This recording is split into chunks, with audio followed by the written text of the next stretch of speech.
सभी पेरेंट्स चाहते हैं अपने बच्चों को बेहतर से बेहतरीन ज़िंदगी, बेहतर से बेहतरीन लाइफ देने की। और बहुत सारे पेरेंट्स जो है ना उसमें कामयाब भी हो जाते हैं। पर आजकल के टाइम में ना कुछ मिस्टेक हो रहा है जिसकी वजह से ना हम पेरेंट्स जो है वो पीछे रह जा रहे हैं। जो पहले के पेरेंट्स हैं ना उनसे तो ख़ास करके बहुत ज़्यादा पीछे रह जा रहे हैं। कौन कौन से पॉइंट्स हैं जिसकी वजह से हम लोग पीछे रह जा रहे हैं, आई मीन कौन कौन से ऐसे मिस्टेक हम लोग कर रहे हैं जो कि हम लोग रिपीट एंड रिपीट करते ही जा रहे हैं, जिसके वजह से ना हम लोग जो है बहुत पीछे हो जा रहे हैं। आई मीन पेरेंटिंग हम लोग अच्छे से नहीं कर पा रहे हैं, चाह कर भी उसे हम लोग फुलफ़िल नहीं कर पा रहे हैं। तो आज के इस वीडियो में यही टॉपिक मैं डिस्कस करूँगी कि कौन कौन से मिस्टेक्स हैं जिसे हम लोग रिपीट एंड रिपीट कर रहे हैं और उसे सुधारने की कोशिश करूँगी, उसे ठीक करने की कोशिश करूँगी। So let's start the video. अस्सलामु अलैकुम and welcome back again. Hope you all doing good, I am also good, अल्हम्दुलिल्लाह। तो देखिए अभी व्लॉग की भी शुरुआत हो चुकी है और अभी मैं बना रही थी बिरयानी बनाऊंगी। उसके बाद में ना सारा जो बिरयानी का मैंने कैसे कैसे मसाला रेडी किया है, बिरयानी कैसे रेडी किया है, वो भी आपके साथ शेयर करती रहूँगी। तो आप लोग वीडियो में बने रहें। तो और ये भी चीज़ पूछना चाहती हूँ फ्रेंड्स आप लोगों से कि मैं तो मोटिवेशनल वीडियोस जो है वो बनाती रहती हूँ, वो आपके साथ बहुत कुछ मैं शेयर करती हूँ, करने की कोशिश करती हूँ। लेकिन क्या आप लोगों को मोटिवेशनल वीडियो देखना है या फिर मेरा डेली व्लॉग जो मतलब कि ऐसे कैजुअल जो आदमी बात करते हैं ना कि देखिए आज मैंने ये किया, आज मैं वहाँ गई, ये सारी चीज़ों को आप देखना पसंद करेंगे? वो ज़रूर से ज़रूर कमेंट्स में बताइएगा। तो चलिए कम टू द टॉपिक। तो आज का टॉपिक का पहला मतलब पॉइंट ये है कि पेरेंटिंग तो हम लोग करते हैं, बहुत ही अच्छे से करने की कोशिश करते हैं, मिस्टेक हो जाती है एक जगह। सबसे बड़ा मिस्टेक वो है कि हम लोग जो है अपने बच्चों को टाइम नहीं देते हैं। जी हाँ, बच्चे को हम लोग हमेशा हर एक चीज़ में इन्वॉल्व रखते हैं। जैसे कि हमेशा हम लोग उन लोग को बोलते रहते, प्रेशराइज़ करते हैं कि आप लोग अच्छे से बार बार पढ़ाई करो। अगर वो पढ़ाई हो चुका है फिर भी हम लोग उससे बोलते हैं कि रिपीट एंड रिपीट उसे करते रहो करते रहो। उसके बाद जब बच्चे जो है स्कूल से आते हैं उसके बाद हम लोग ट्यूशन में भेज देते हैं, फिर मदरसे की टाइमिंग हो जाती है। तो सारा कुछ इतना ज़्यादा मतलब जल्दी हो जाता है ना, जिसकी वजह से हम लोग बच्चे को टाइम नहीं दे पाते हैं। और उसके बाद सारा कुछ करने के बाद at the last of the day जब हमारे पास बच्चों के लिए 3 से 4 घंटे का टाइम मिलता है तो हम लोग क्या करते हैं, फिर उन्हें वही बोलते हैं कि जाओ अपना होमवर्क कर लो, या ट्यूशन या फिर स्कूल का होमवर्क कर लो।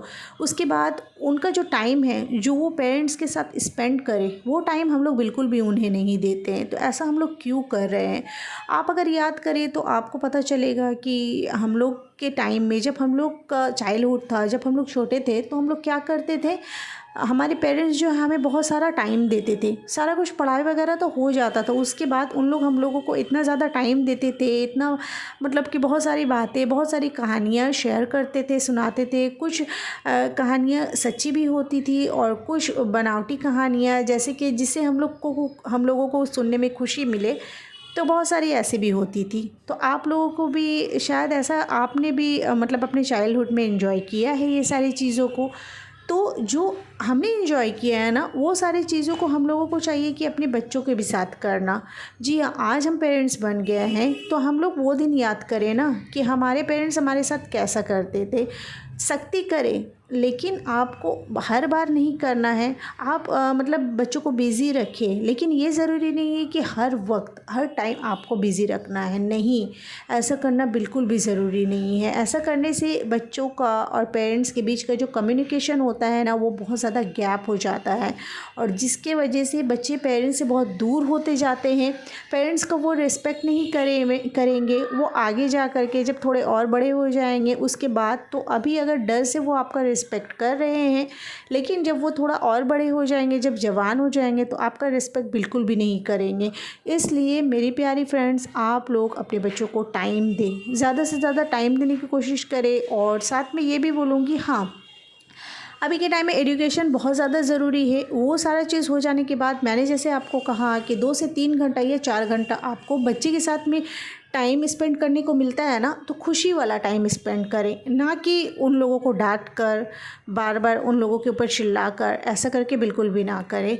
ये चीज़ आप अपने लाइफ में ज़रूर अप्लाई कीजिए। अगर नहीं करते तो आज से कीजिए, देखिएगा बहुत ज़्यादा लाइफ सुंदर हो जाएगा और ईजी हो जाएगा।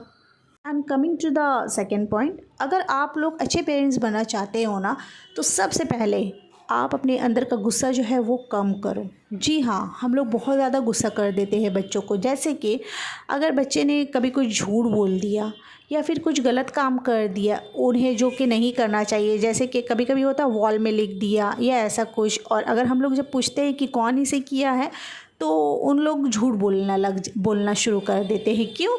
क्योंकि उन लोगों को ये चीज़ का डर रहता है, अगर हम सच बोल देंगे तो हमारे पेरेंट्स जो है ना हमें गुस्सा करेंगे। बाज़ दफ़ा बहुत सारे पेरेंट्स मारने भी लग जाते हैं, एक दो थप्पड़ मार देते हैं, तो ऐसा करना शुरू कर देते हैं। तो जिसके वजह से बच्चे जो है ना छोटे से झूठ बोलना शुरू कर देते हैं, उन्हें एक हैबिट सी हो जाती है। छोटा छोटा झूठ बोलते बोलते वो बड़े होकर के ना फिर उन्हें ये आदत सी हो जाती है। उन्हें लगता है कि अरे ये तो बस छोटी सी झूठ है, ये आम बात है। ऐसा करते करते उन्हें पता ही नहीं चलता है कि कब हम बड़े हो गए, कब हम जवान हो गए। उसके बाद बहुत सारे झूठ ऐसे हैं जिससे मतलब कि वो गलतियाँ, वो झूठ नहीं, उसे मतलब कभी कभी ना ये लगता है कि ये छोटी सी मिस्टेक है, लेकिन वो जो है ना वो समझिए एक गुनाह कर बैठते हैं। तो जिसके वजह से आपको ये चीज़ को छोटे से ही कंट्रोल करना होगा। जब आपका बच्चा छोटा है तभी आप कंट्रोल करना शुरू कर दें। अगर वो कुछ मिस्टेक करता है या कुछ झूठ बोलता है तो आप एकदम मतलब कि जल्दी से गुस्सा करना ना शुरू कर दें। आप उन्हें समझाने की कोशिश करें कि हाँ बेटा तुमने ऐसा किया, पर ऐसा करना तो ठीक नहीं है, ऐसा करने से अच्छा नहीं होता है। तो उन्हें क्या अच्छा है क्या बुरा है ये आपकी ज़िम्मेदारी है समझाना, तो ना कि आपको मारना। अगर आप सिर्फ मार देंगे, मारने से कोई भी बात का सलूशन नहीं निकलता है, वो चीज़ ठीक नहीं होगा। अगर आप देखिए कहीं पे भी कट जाता है हम लोगों को ना, तो उसे हम लोगों को हील करने के लिए क्या करना होता है, कुछ उसमें मेडिसिन लगाना पड़ता है।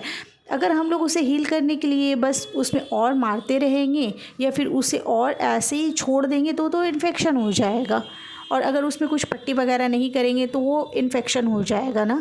तो जिसके वजह से हम लोग उसको हील तो खैर बॉडी ही करता है, लेकिन उसको मतलब कि जर्म से बचाने के लिए हम लोगों को उसके ऊपर में कुछ मलहम वगैरह, कुछ क्रीम वगैरह लगाना पड़ता है। जस्ट लाइक दैट हम लोगों को क्या चाहिए, अगर मेरे बच्चे झूठ बोल रहे हैं या कुछ गलत कर रहे हैं तो उसे अभी छोटे से ही, जब वो छोटा है तभी से उसे ठीक करने की कोशिश करें।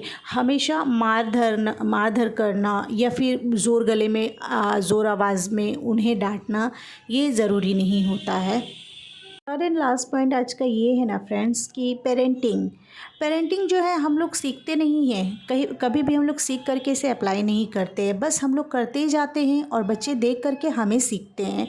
जी हाँ, हम क्या कर रहे हैं क्या नहीं कर रहे हैं उन चीज़ों को वो फॉलो करते हैं। जैसे कि अगर आप बच्चों को बार बार बोलेंगे कि आप कुछ स्टोरी रीड करो या फिर आप बेटाइम में आप उन्हें बोलेंगे कुछ पढ़ने के लिए लेकर के बैठ जाओ या कुछ भी, तो वो क्या करेगा, उन्हें मतलब कि एक चिढ़ सा हो जाएगा। वो सोचेगा कि अरे खुद तो नहीं कर रही और हम लोगों को बोल रही है। तो बच्चों को बच्चों की तरह ही हैंडल करना होगा। अगर आप उन्हें पढ़ने के लिए बोल रहे हैं या फिर कुरान या फिर नमाज़ पढ़ने के लिए बोल रहे हैं ना, तो वो चीज़ पहले आप वो माहौल को क्रिएट करें। अगर नमाज़ बोल रहे हैं तो आप भी उसी वक्त और आपके जो हस्बैंड है वो भी उसी वक्त एक साथ बच्चों के साथ नमाज़ पढ़ने बैठ जाएं। उसके बाद अगर कुरान पढ़ते हैं तो आप लोग भी साथ में कुरान पढ़े, तो उससे क्या होगा, बच्चा जो है बहुत अच्छा चीज़ सीखेगा। उनके अंदर में ना पॉजिटिव जो चीज़ है ना वो जाएगा, वो अच्छा चीज़ एब्जॉर्ब करेगा। अगर बच्चा अच्छा चीज़ एब्जॉर्ब करेगा, क्योंकि बच्चे जो होते हैं ना वो खाली कैसेट की तरह होते हैं। अगर खाली कैसेट में हम लोग जो भरते हैं उसमें वो वही चीज़ मतलब सुनाता है। अगर उसे प्ले करते हैं हम लोग ना तो वो वही चीज़ सुनाता है जिसे हम लोग उसमें डाउनलोड किया है। तो वैसे ही बच्चे भी है, अगर बच्चा खाली है ना, उसका दिल अभी खाली है, अगर हम लोग जो उनके अंदर में भरेंगे वो वही चीज़ सीखेगा। तो आप इस तरीके की हैबिट्स को अगर अपनाएंगे, इंशाल्लाह आगे कोई भी मसला नहीं आएगा, कोई भी प्रॉब्लम नहीं आएगा, और साथ ही साथ आपके बच्चों को अच्छी तरबियत मिलेगी और बड़े होकर के भी वो बच्चे जो है बहुत अच्छा बिहेव करेंगे और माहौल में भी बहुत अच्छे से रहेंगे। माशरे में उनकी तारीफ़ होगी और साथ ही साथ वो आपको भी अच्छे से मतलब पेरेंट्स का जो दर्जा होता है ना वो देंगे, और बड़ों को भी पेरेंट्स मतलब कि बड़ों का दर्जा देंगे और बच्चों को प्यार देंगे, जैसे कि एज़ यूजुअल सभी कोई करते हैं। जो अच्छे होते हैं ना वो इन सभी चीज़ों को फॉलो करते हैं। तो खैर आपसे बात करते करते ना देखिए अभी बिरयानी भी ऑलमोस्ट रेडी हो गया है। इसे अब दम में देने की मैं तैयारी कर रही हूँ। उसके बाद जब इसे दम में दे दूँगी उसके बाद बस खाने का टाइम हो जाएगा। देखिए ये दूध वाला जो होता है ना मतलब कि लिक्विड मिक्सचर जो होता है ये भी मैंने रेडी कर लिया था। ये सारी चीज़ों को दे करके अब दम में रख दूँगी इन्हें। और प्लीज़ फ्रेंड्स आपसे जो मैंने स्टार्टिंग में सवाल किया था उसका जवाब आप ज़रूर कमेंट बॉक्स में मुझे दीजिएगा। मुझे बहुत ही ज़्यादा इंतज़ार रहेगा आप लोगों के जवाब का। सो आई होप आज का ब्लॉग आप लोगों को पसंद आया होगा। If you like this blog then please do like share and subscribe to my channel. See you soon इंशाल्लाह with a new and interesting content. Till then Allah हाफिज़, take care and bye bye friends. और please दुआ में ज़रूर याद रखिए और like share subscribe भी कीजिए और जल्दी आ जाइए बिरयानी खाने के लिए। अल्लाह हाफिज़।